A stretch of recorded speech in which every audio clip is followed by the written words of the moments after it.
Hello, documentarians. Oh, thank you. I got a response. Is everyone having a good time? Who's ready for lightning talks? We have quite the selection of lightning talks for you today. And I did mention this at the end of the last session before the break, but I want to call special attention to the fact that all 5 of the speakers you're about to hear from are first-time Write the Docs speakers. You can cheer for that. So let's greet them with grace and enthusiasm. I'm very excited to bring up on our stage first August Lindgren-Ruby, who's going to talk to us about semantic line breaks, something I have lots of opinions about, so I'm really excited about this one. I'm going to fill time while we plug in slides. So does anyone know any good jokes? A bagel. Skeleton walks into a bar. He says to the bartender, "I'll have a beer and a mop." Thank you, good night. Okay, you ready? Ready. All right, time starts now. Ready to rumble.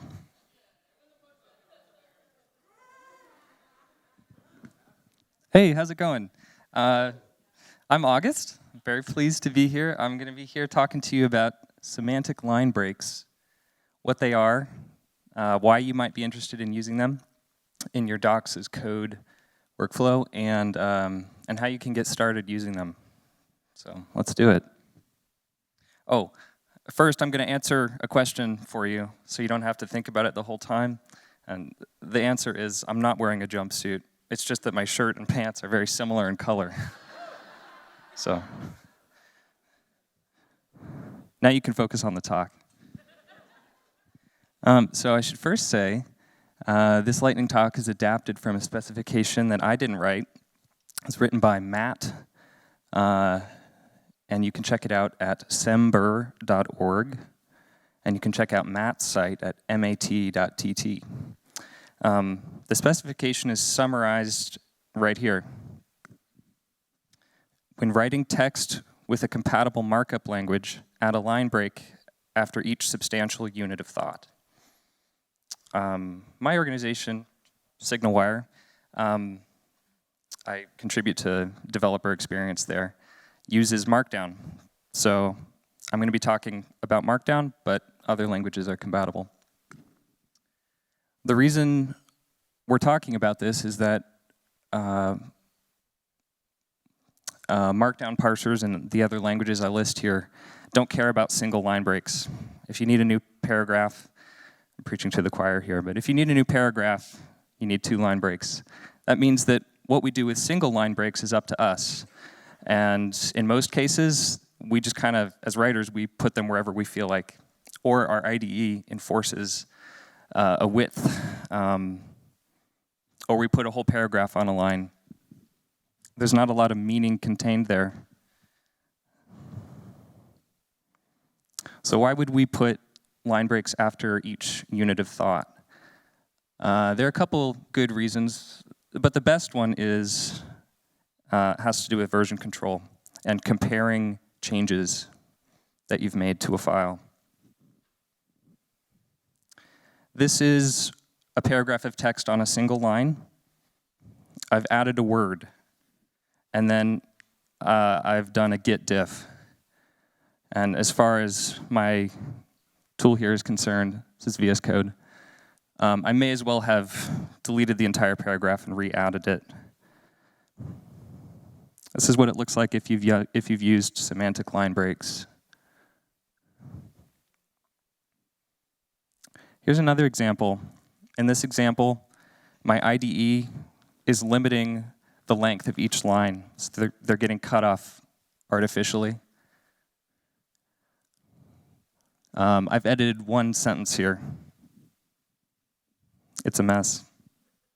The same text with the same edits with semantic line breaks is much easier to review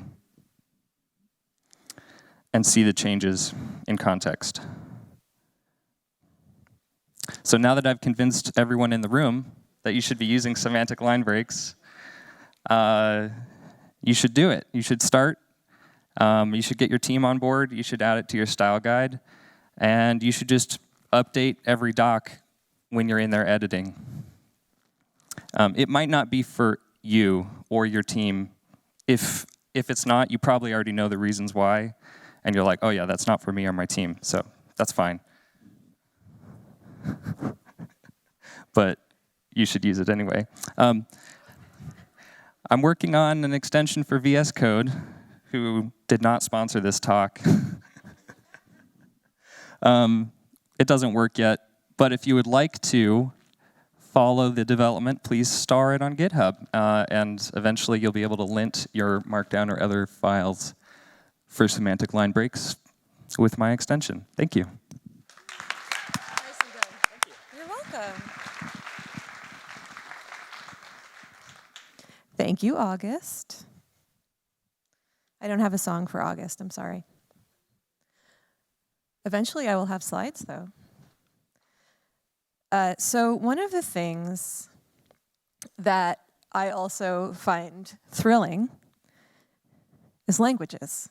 Well, our languages, sorry, self-editing on stage. So please welcome Joe Richards, who is going to talk to us about writing for a global audience. Welcome, Joe. Hi, everyone. I'm Joe. I use they, them pronouns. I'm a lead technical writer, and I'd like you all to cast your mind back to the early 2000s before there was Google Translate or LLMs or anything like that. I was an SME for a company whose target audience was youth in Southern California. And despite that target audience, not a single person in the support org spoke Spanish. So to handle this, our support inquiries, we had an engineer who spoke Spanish, and he kindly created a template that would be sent to any incoming inquiry in Spanish that basically said, hey, we don't speak Spanish, can you rewrite this in English, please? And I was delivering a refresher training to some of our senior support agents and pointed out that we had an update to this template and had one of our senior support agents go, oh, well, I just used the translator. And I'm thinking, maybe Alta Vista? Maybe? I don't know, not very good. But I asked him, I'm like, hey, what translator are you talking about? He goes, oh, the one in Outlook. And I kind of went, Outlook Web Access has a translator? Would you mind showing me what you're doing? And I watched in some amount of horror as he opens up an email, pastes a ton of content into it, turns on Spellcheck, switches the language to Spanish, and accepts all the changes.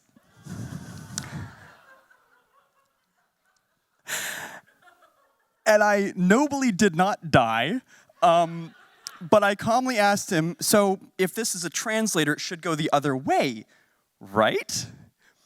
And he goes, yeah, that makes sense. So he switches it back, accepts all the changes, the most amazing collection of gibberish I have ever seen. Suffice it to say, people use the template after that. But it's an interesting journey from there into where we are now, where we do have pretty good machine translation. We've got LLMs, we've got, Google Translate is getting really good. It's no longer as fun to jump through different language families to get weird stuff. But what this does mean is we have to write in a way that aids both the machine translators and people who may just be reading the English content where their English isn't their strongest language. And I've got some pointers from literally years of experience. Be concise. Make every word count. Use words that have precise definitions. Try to avoid words that are vague or that have multiple definitions. One I commonly see is once. Once means you might do this task a single time, or it might mean you do it once you've completed something else. Same thing with words like right. Could be a direction, could be it's correct. While you're avoiding vagueness, try to use the nouns in place of pronouns. If you're writing a document about sales reps, say sales reps. It's going to make the translation a lot easier. It's going to avoid confusion. Keep your sentence structure consistent. Subject, object, or subject, verb, object works very well for a reason. It translates pretty darn well, and it keeps it nice for your readers. And on the subject of consistency, it's okay to repeat yourself if that repetition brings clarity. Try to avoid synonyms just for the sake of variety, because you're going to see them translated different ways in subsequent sentences and lose the thread of it. Working in English, we have ing words everywhere. We have nouns, we have adjectives, we have progressive verbs that all end in ing. Don't use them, please. It gets really awkward. And finally, and this is, I think, possibly the most important part, try to avoid cliches, idioms, and regionally specific or culturally specific metaphors, especially those involving sports, money, or animals, because those do not translate regionally. Anyway, in short, we've come a long way from trying to spell check words into other languages and calling it good. So please write for a global audience, write for folks who may speak multiple languages, and write so that even if you don't have a localization team, those folks who rely on I just forgot the word. Machine translations, thank you. Have a chance of getting decent content out of it. Thank you.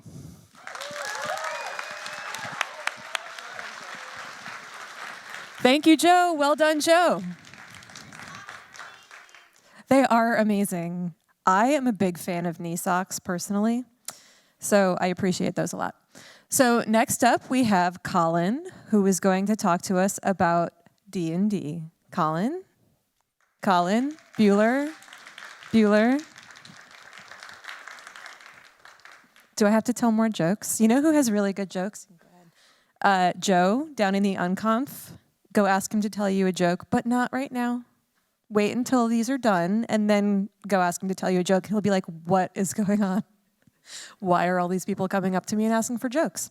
He will comply, though. Are you ready? Your timer is ticking. That's not stressful at all, is it? Okay, here you go. All right, thank you. So I want to talk a little bit about tabletop RPGs. We're going to talk about D&D really quickly, but how many people have played tabletop RPGs of any kind? Show of hands. Nice. We are in good company. So in a lot of the talks that we've heard this week, we definitely know that one does not simply just write the docs.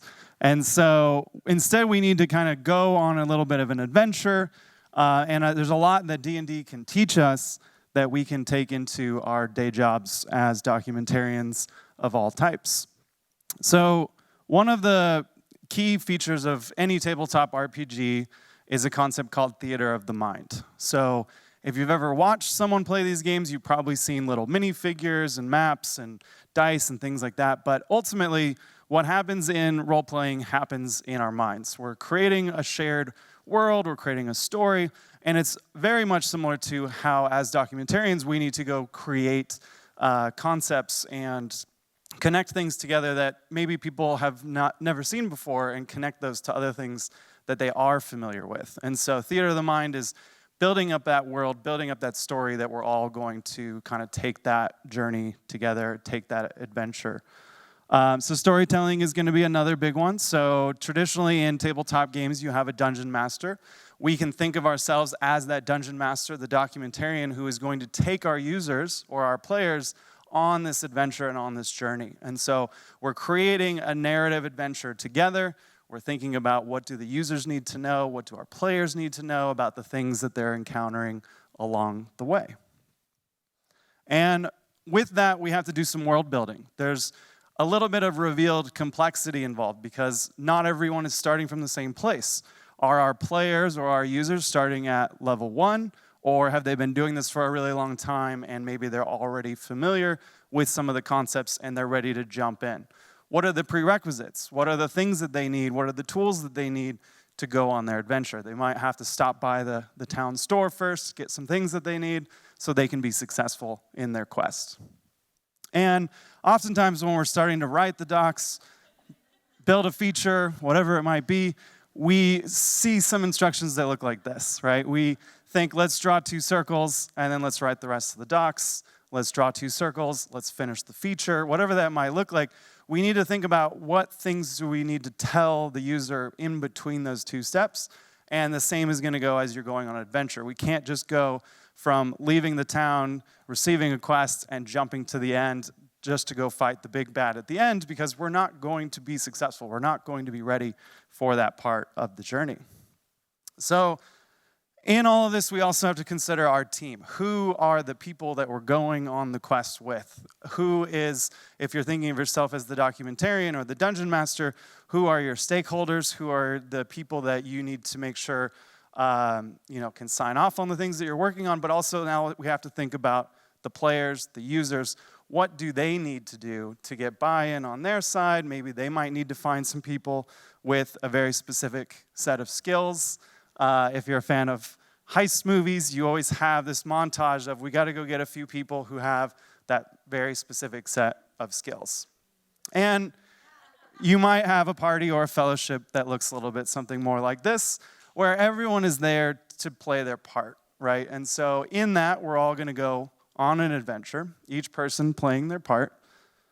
And there's going to be some things that we encounter along the way that we don't expect. So this is where improv really comes into play, because we don't want to tear down and say no to things. We want to do a yes and in order to build on things, to introduce, to kind of tackle things as they come up that we may not expect. So taking those obstacles one at a time, maybe the project has some sort of overrun, there's a new requirement that we have to consider. What can we do to take it at face value with a yes and instead of no, I don't have time for that.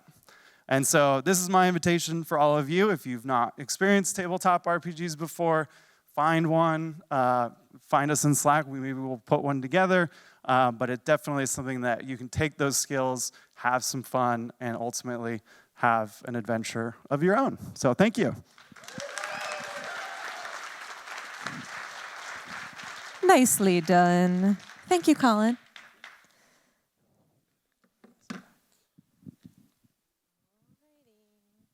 Now, who's the one with technical problems, Jody? Payback as a BITCH. Okay. I was told we only get one swear, so that doesn't count, right? Can I get a check on that, Rose? All right, so next up we have Rick, who is going to talk to us about how improv can make you a better tech writer. And I just want to say there's a lot of us theater nerds here, so I'm super stoked about this one. Oh, thank you, thank you. Yes, more. Yes. I deserve that.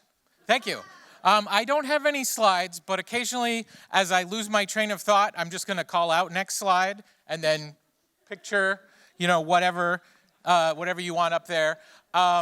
Just a quick moment of vulnerability at the top. I normally, in professional settings, am very reluctant to admit that I do improv. I feel like sometimes there's some judgment attached, and some of it is unjustified. A lot of it is justified, but the first kind of very basic point where I think that improv has helped me with my job and my journey is just having something outside of work to do is huge. Like pickleball, stamp collecting, whatever your thing is, do it. Maybe it is improv. Quick, by applause, who here has ever been to an improv show? Nice.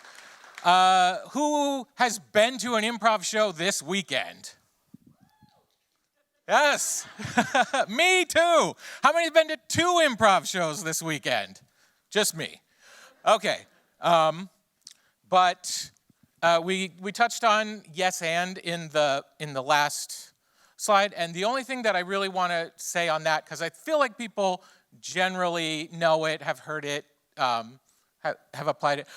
The one thing that I want to say is it doesn't necessarily mean literally saying yes to everything. In fact, do not say yes to everything that comes across your desk. What we typically mean when we teach yes and is you're agreeing to the reality of what's happening on the stage. So you don't have to literally agree with everything they say. Oftentimes, that's the right choice. That makes sense. but it's just we're building something, I'm accepting your offer, your thing for me, and I'm going to add to it, and I can still, if I came out and I wanted to be an alligator and you decided you were my doctor, now I'm an alligator at a doctor's appointment. Like, we can still accept the reality, and where that carries over, I think, is sometimes, you come into a bad situation, or you work with an organization, or they have a very specific situation that they're trying to accomplish, and you need to have the flexibility, the agility, some might say, to be agile and to accept that, and find out what you can add to that situation. Next slide. So another thing that I think people, I forgot to ask, how many people here have been in an improv show? Like, you've performed? Yes. All right. So one thing that I want to say is unscripted does not mean unprepared. Like, the mythology of it, the fun of it is going up with nothing and making something on the spot out of nothing. But you have your entire life up to, let's say, 4 o'clock this afternoon. Everything before that, you can pull on, you can reference, you've maybe been on a date before. You know what that looks like. So you can make that realistic in the moment. And so it does not mean, go in and wing the presentation right before, maybe bring some notes. Another important improv principle, thank you, is, actually let me jump to this one. One thing that improv has done for me is make me a better listener. When you're on stage, a bare stage with one other person, listening is all you have. So you need to listen to what that person says, but also listen to what they don't say. Listen to how they say it. Listen to, what the environment is telling you, and, use all of that. And sometimes it's hard to get information out of people, right? So, sometimes you have to pull it from somewhere else and go to your environment. You ready for your hip check? Oh, I'll leave this with you then. Thank you, Rick.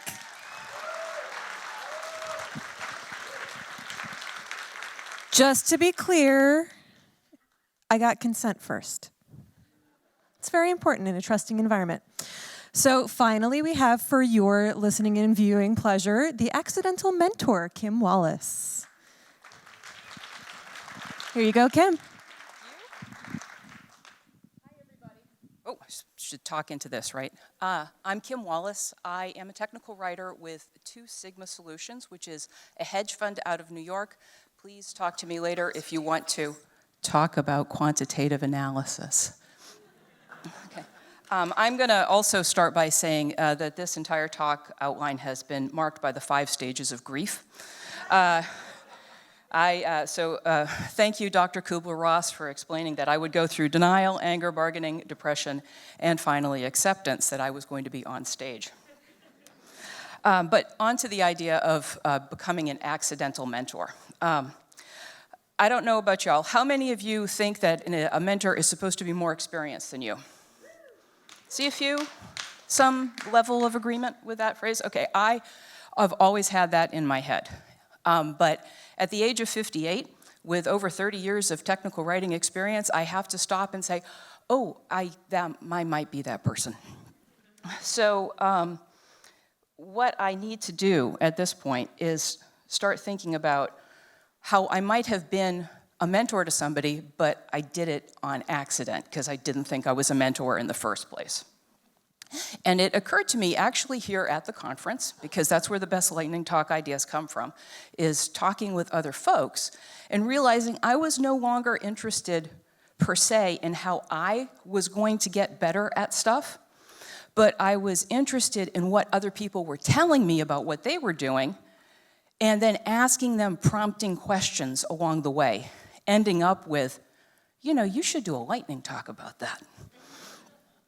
And so I was successful in one instance. Matt Brandenburg came up here yesterday and delivered a lightning talk because I'm like, that is a great idea. You should go talk about that. And Sidwan, who runs she's the interim director of the technical writing program at Portland State University. She may be out in the audience. But she encouraged me also, as I was encouraging her, to talk about the fact that we as technical writers have a lot to offer each other. And specifically with her, I was talking about how we could offer students more insight into how technical writing works in all of its flavors. But not only that, but also talking about our experiences, creating those experiences. It's more a state of mind. It's not rooted in what I am or what the other person is, but what we create together. So it's centered on others and us taking ourselves out of ourselves for a few minutes, listening to what others have to say, and then combining those things together. And as I wrote those words out this afternoon in a rush, I smiled and I realized that I have finally become that which I always wanted to be as a child, reading mythology. I am a muse. But not as a passive object, although I did get complimented on these jeans when I got on the 15 bus to come here today. He told me I was working them. I'm like, okay. But so mentorship is the active energy that propels and ties us together. It binds us, it sustains us. Does anybody know the next two words I'm going to say? It's the force. And while I adore Star Wars, but it really is that. We, being here together in this conference, are actually exemplifying mentorship to ourselves, to each other, and to the larger technical writing community. So I would like you all to nod to the person next to you and say thank you for your mentorship, and then use your phone mirror and say thank you for your mentorship. And realize that all of this we're going to carry home. And I really encourage everyone to continually be accidental mentors to each other. So thank you.